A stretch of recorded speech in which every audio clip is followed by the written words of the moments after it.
Welcome back to another episode of 40 Facts About the 40K Universe. I am your host Gershwin and you are watching One Mind Syndicate. Today we talk about the Imperium as we continue the Horrible Reality series with the horrible realities of an Imperial assassin. If you're new to the channel, subscribe. We post Warhammer 40K lore videos every single day, and don't forget to comment down below if you have a suggestion for a video topic, and stay to the end of the video because we do have a giveaway for you guys. These giveaways are thanks to our patrons on Patreon. Link in the description if you guys want to support us. But with all of that said, let's get into the horrible realities of an Imperial assassin. One of the Imperium of Man's most reliable tools in the extermination of threats to humanity is the hidden blade known as the Imperial Assassin. These masters of butchery are known as the slayers of kings and false messiahs, the bane of traitors and rebels across the stars. But despite the effectiveness of these warriors, there lies a sad and unpleasant side to their lives. These are the horrible realities of an Imperial assassin. Much like the Space Marine, the sad truth of an assassin begins in their adolescence. You see, the majority of these future expert executioners, or orphans, often taken days, if not moments, before their whole family's death. While the worlds of the Imperium are filled with stray children, those that come from Imperial families are taken in by the Progenium, whether they are daughters of Imperial Guard officers killed on the battlefield, or sons of Imperial administrators lost in the far reaches of space. These abandoned children are taken in and trained to become the backbone of Imperial society, as servants of the various branches of the Adeptus Terra. Some will go on to become distinguished Militarum Tempestus Scions, the elite of the Imperial Guard. Others will become famous inquisitors, or at least inquisitorial acolytes. But those that show a sign of malice towards their fellow man will be separated from the pack, never to be heard from again. These children will always be those that demonstrate an affinity for murder, whether they were born with this predisposition for slaughter, or their circumstances caused them to grow a sadistic desire to kill. These children will have their minds, body, and soul disciplined in the hopes that their vicious nature can be used by the Officio Assassinorum. An assassin's training begins even before the Assassinorum ships arrive on Terra, with the Officio instructors testing their prospective pupils mercilessly. The recruits must survive on limited food. They are given rations slightly below what a normal person would need to survive. How they will handle the malnutrition is a test in and of itself. The restriction of resources sometimes even consists of restricting the air they breathe. Their living quarters will be purposefully suffocated for solar days at a time, causing the weaker recruits to repeatedly pass out and eventually die.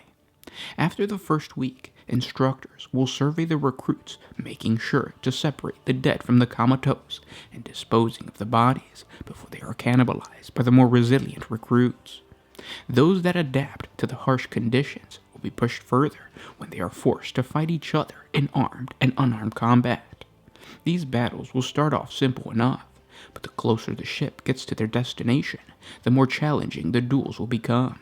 Recruits will be forced to fight in all manner of conditions, from total darkness to blinding light, zero gravity to crushing weight, muggy heat to freezing cold.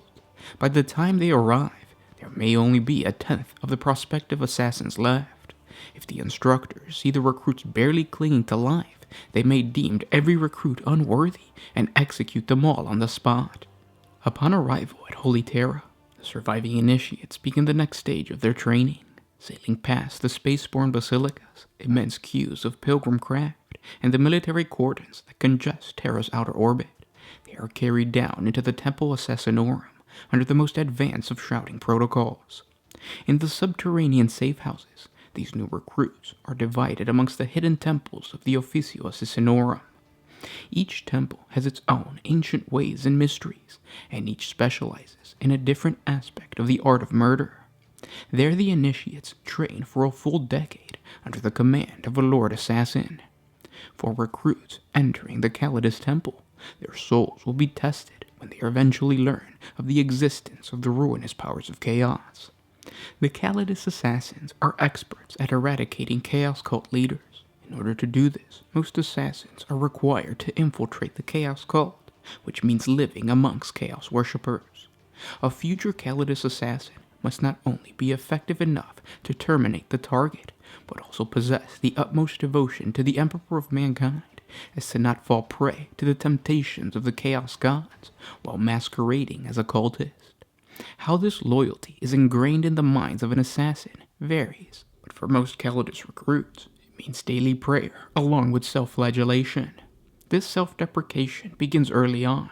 Instructors will force initiates to crawl on their knees and recite Imperial Creed hymns until the bare bone of their knees scrape on the ferrocrete floor and trails of blood mark the recruit's path of suffering. The pain of these types of exercises demonstrates the recruit's devotion to the Emperor of mankind and acts as a reminder of the suffering they will face if they turn away from his light. Callidus assassins are also well known for their ability to impersonate almost any humanoid creature by using polymorph, a specialized drug that allows the assassin to take on the look of anyone they choose. This can be as simple as a beautiful young woman or as elaborate as a crippled old man. The temple has even taken it a step further by implanting recruits with a range of surgical implants to allow Callidus assassins to mimic members of alien races like the Groot and the Eldar. These implants consist of flexed cartilage and hardened synth skin, similar to that used in the black carapace gene seed organ of the Space Marines. When the assassin is in their normal form, these implants lie dormant under their flesh within their bones. It is only when the polymorphine is injected that these implants react to the stimulants within the drug and transform into a genetically encoded shape that allows the assassin to restructure their body into the grotesque and hunched form of an orc, or the thin and graceful form of an Eldari. The implants are not surgically embedded in one go, and a recruit must experience the long and grueling process of not only implantation, but also the painful task of learning to live with the implants. Over the centuries, the Callidus Temple has come to learn that a female recruit is more capable of surviving these grafts.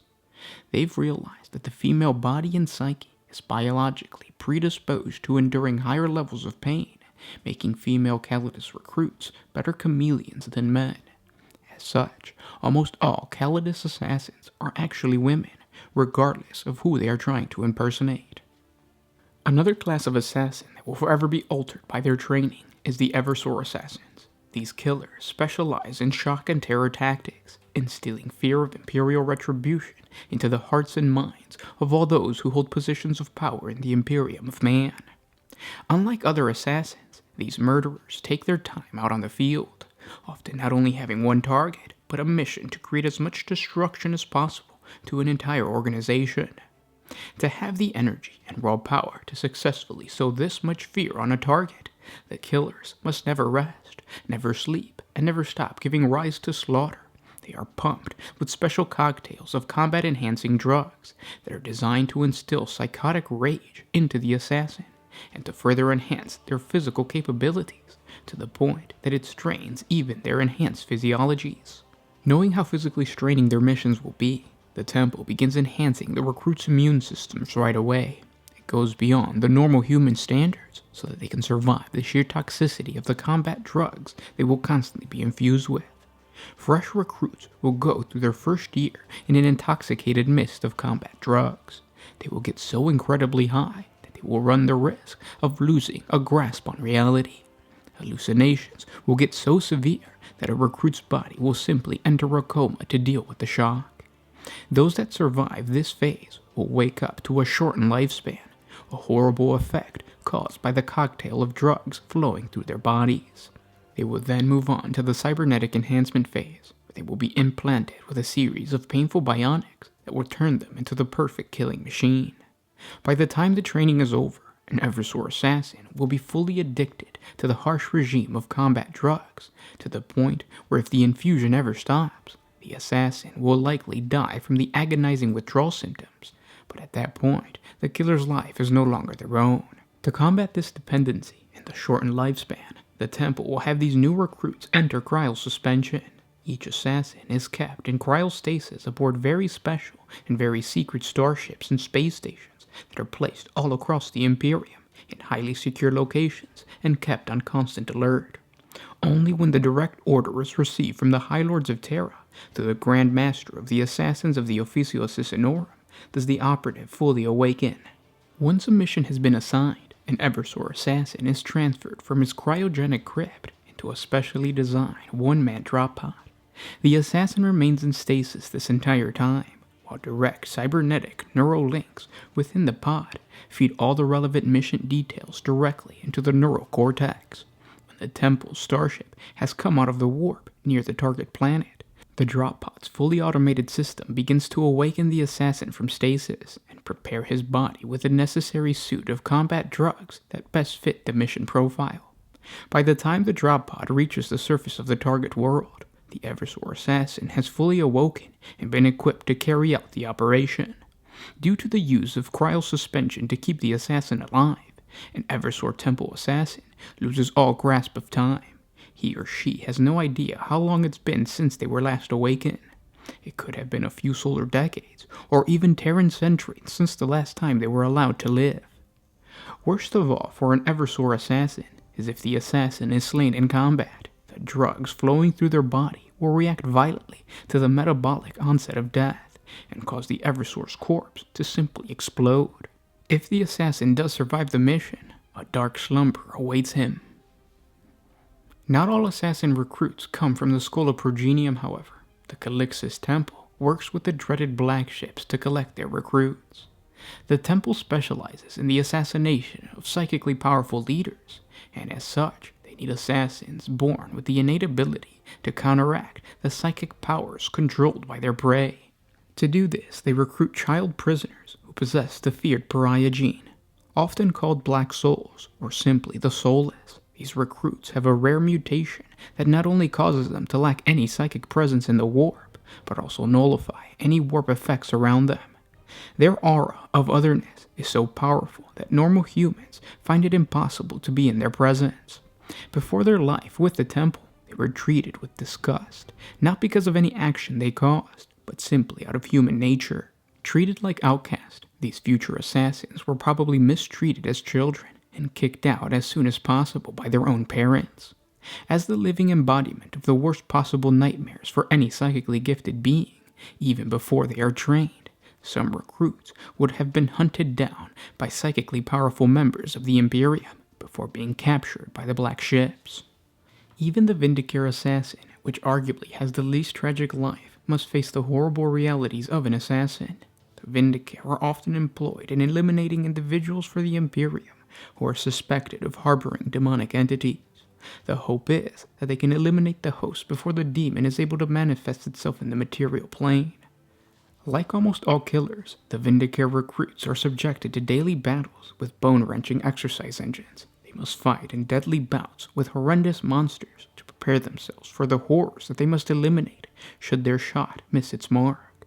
Initiates must survive lengthy courses of psycho-indoctrination and aggressive hypnosis to prepare their minds for the terrors of the warp. Assassins must undergo physical tests of ever-escalating severity and digest vast quantities of information about the Imperium that will soon be their hunting ground. They must train to the point where the Vindicare signature weapon, the Exodus rifle, is an extension of their own being. Like all assassins, they must accept that their lives are not their own, but rather they are mere weapons to destroy the enemies of mankind. And these are the only horrible realities of the assassin documented in Imperial records. It is known that the Officio Assassinorum hides many secrets in its dark and mysterious temples. The hidden orders of the Assassinorum conceals masterpieces of destruction, some of which were devised by the Primarchs, Malcador the hero, and even the Emperor himself. Truly, it is said that each temple houses 1,000 deaths and more. And those were 40 facts on the horrible realities of an Imperial assassin. I hope you guys enjoyed this video. If you did, thank our patrons on Patreon. It's because of them that we can do this. Link in the description if you guys want to support us. It's simply $1 a month. The cheapest product in a GW store is probably less than what it would cost for you guys to support the channel. I know like a paintbrush is probably like $1.50. So with just $1 a month, you would be helping us create more videos for you guys. and also supporting the giveaways, the subscriber appreciation giveaways. Now, with that said, let's jump over to that. We are giving away a Vindicare assassin. This is one of the assassins that's kind of worth taking because it's a really easy way for you to score that Slay the Warlord or even First Blood victory point if you're playing that type of game. And you can win this guy simply by, number one, being a subscriber, because this is a subscriber appreciation giveaway. Number two, commenting down in the comment section below. You can comment whatever you want. We're going to pick the winners from the comments, so make sure to comment. You could also comment however many times you want. Just be careful. Don't get marked by spam. Or don't get marked by YouTube as a spammer. And then you have to like this video and share it on Facebook, Instagram, Twitter, whatever social media you guys use. I don't know how you would share it on Instagram, but you know what I mean. This is going to go on for a week, so you have a week of commenting that you can do to increase your chances of winning, and then the winner will be announced a week from today. This video should be going out Tuesday or Wednesday, so next Tuesday or Wednesday, I'll announce the winners. Thank you guys so much for supporting the channel. Thank you guys so much for supporting the Horrible Reality series. It's really fun to make, and more of these videos to come. Just comment down below what type of topics would you guys like us to talk about. But thanks for everything. Good luck on the giveaway. And yeah, I'll talk to you tomorrow. This is Gershwin with One Mind Syndicate signing out.